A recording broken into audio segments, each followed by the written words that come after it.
Salutare tuturor și bine v-a regăsit la un episod al meu, dar numai că a trecut cam mult timp de când nu m-am postat. Vă întrebați de ce? Simplu. N-am mai avut chef. Da, ai auzit bine. N-am mai avut chef. Și pentru asta puteți să mă înjurați în comentarii. Dacă o să se și deschidă.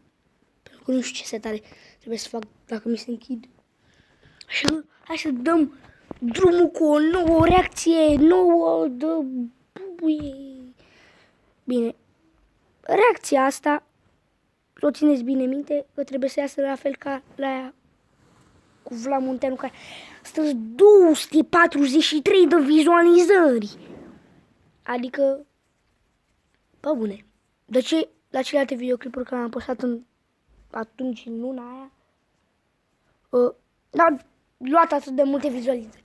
Așa că vreau să continuăm și am luat o mică pauză. Mică, cam mare pauză. Da, și a început noul an, 2021. Și bine ați venit în el. Știu că lucrul ăsta trebuia să-l spun mai devreme, dar sunt cam prost. Faceți ce vreți în comentarii. Luați-mă, faceți ce vreți. Și hai să dăm drumul la reacție. Eu și Shelly suntem torturați. Să înceapă distracția. Salutez Vlad și pentru vlogul de astăzi. Azi eu cu Shelly. Ce față avea Shelly? Zici că am mâncat bomboane pentru un an. Continuu, fără mâncare. Vom fi torturați. Lego. Pentru asta am venit la curte, pentru că curte vinovați de când am mai făcut frate. Da, știu. Astea sunt foarte vechi, pentru că la altceva nu mai am ce să mai reacționez, pentru că nu am la ce să mai reacționez, pentru că astea vechi erau mai șmecheri decât astea noi. Și știți că e mai șmecher. Și hai să-i dăm drum în continuare. Cred că o să stau aici 12 minute, chiar dacă videoclipul ăsta are 4 minute 28 de secunde.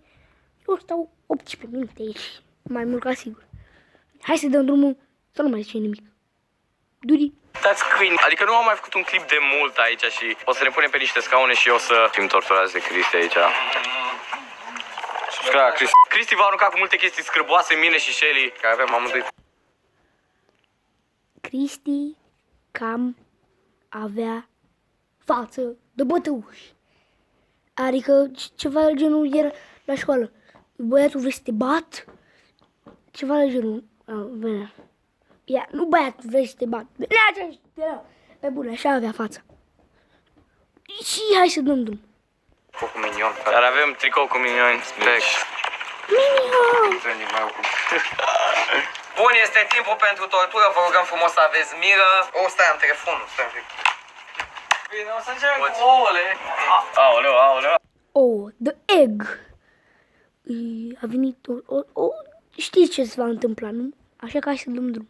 Aoleu, stai, n-am niciun chef. Avem aici un abucatou. Un avocatou.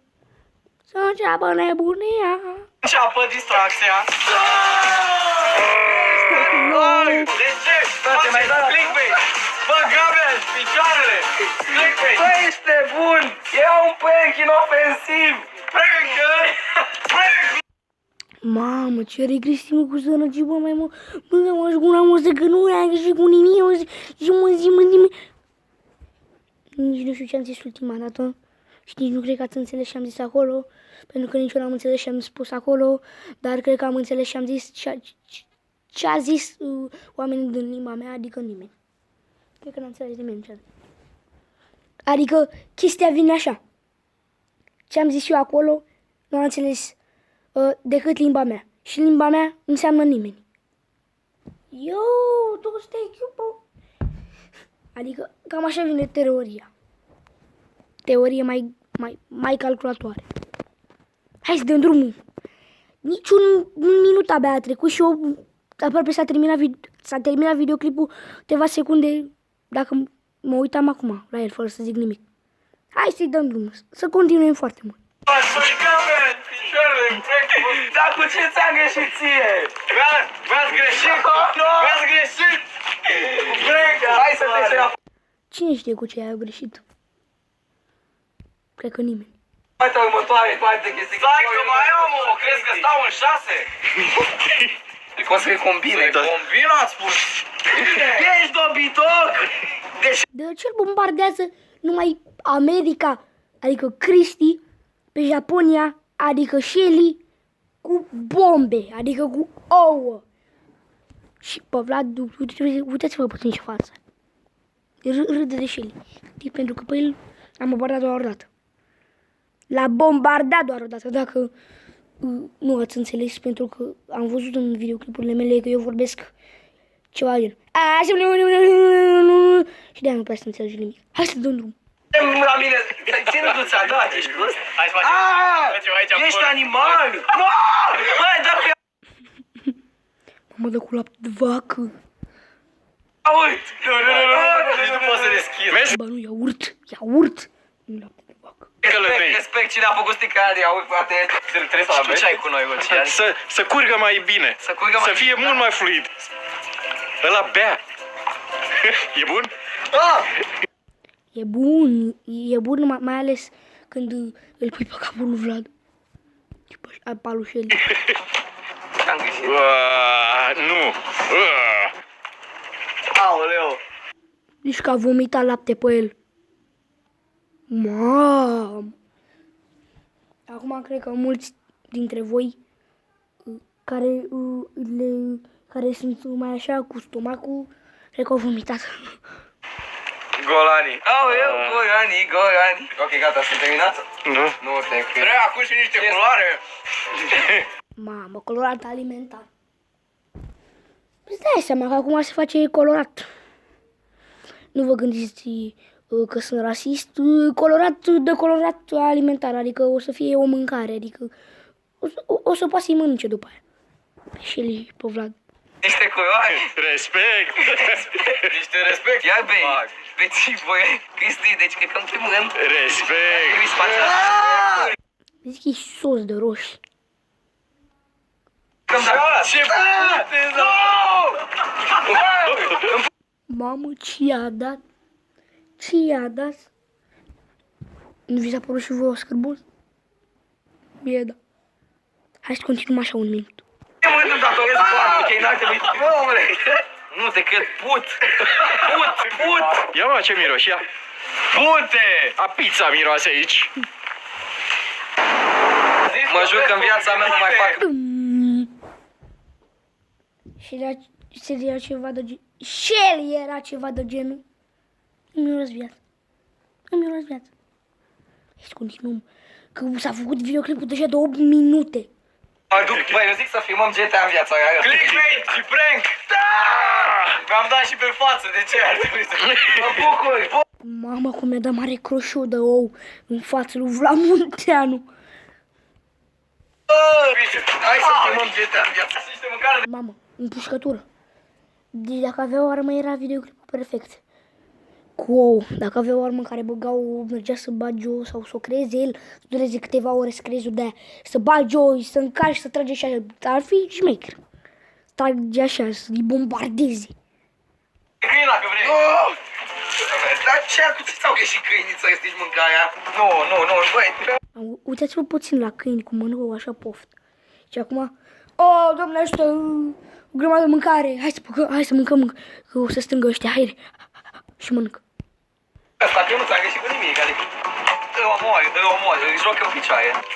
Wow, câinii se bucură. Gata, băieți? Cu mingea. Cred că ultimul ou îi se cuvine Roduțu, adică a fost ideea lui până la urmă. Da, nu. Dar cu Luci ce ai? E tactul. Ce ți-a făcut? Ți-o luai. N-am tine, n-am vrut. Nu fi animal prost.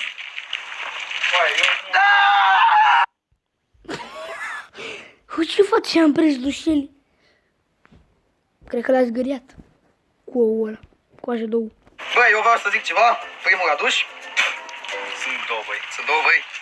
3 băi. În ambele 3 băi o să fiu. Într-o super poziție ca pisica lui Schrödinger, dacă n-ai citit.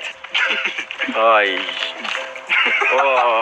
Făină, să meargă aluatul de de energie pizza. superioară, știi, în care fizic nu mă doare, știi, ca și cum aș fi mort. Nu-i bine. Gata, dar încetează, adică Încă n-am intrat în starea aia. Cred că dacă ar fi o cocă în loc de capul lui Vlad Munteanu și al lui Cristi și al lui Shelly, pardon, cred că s-ar crea o pizza dacă ei i-ar băga capul la cuptor. Hai să-i dăm drum, că mai e puțin. Mamă, un pic. Să deschid ochii? Oare? Nu, hai băi, e trist. Bravo. Bravo, mulțumim. Uite-l pe ăsta cum arată la spate, ia. Cum? Zici că e zăpadă. Nu, zici că i-a luat de pizza. Uite cum iese. Are dreptate, Luci. Deci că era de pizza. Cum o să curățăm asta? Ok, cam atât a fost și cu clipul acesta. 50.000 de like-uri la clipul ăsta, dacă se poate, 50.000 de like-uri. Put răua pizza, dar de-aia nașpa. Și uitați-vă aici, zici ca nins. Vă mulțumim, vă respectăm, vă iubim. Noi ne-am dus, încă curge făina din mine. Ceau. Mamă, nu zic că se spală cu furtună. Și aici o să-i terorizeze Cristi. Deci mă gândesc că o să ia, sau nu, că nu-i furtun.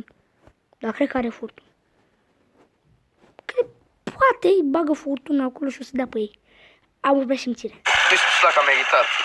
Adică... Nu știu. Îmi simt fața așa întărită, adică... Nu mai pot să miște cyborg asta. Hai, eu v-am salutat, am fost cel gras și ne vedem data aviatoare. Pa, pa!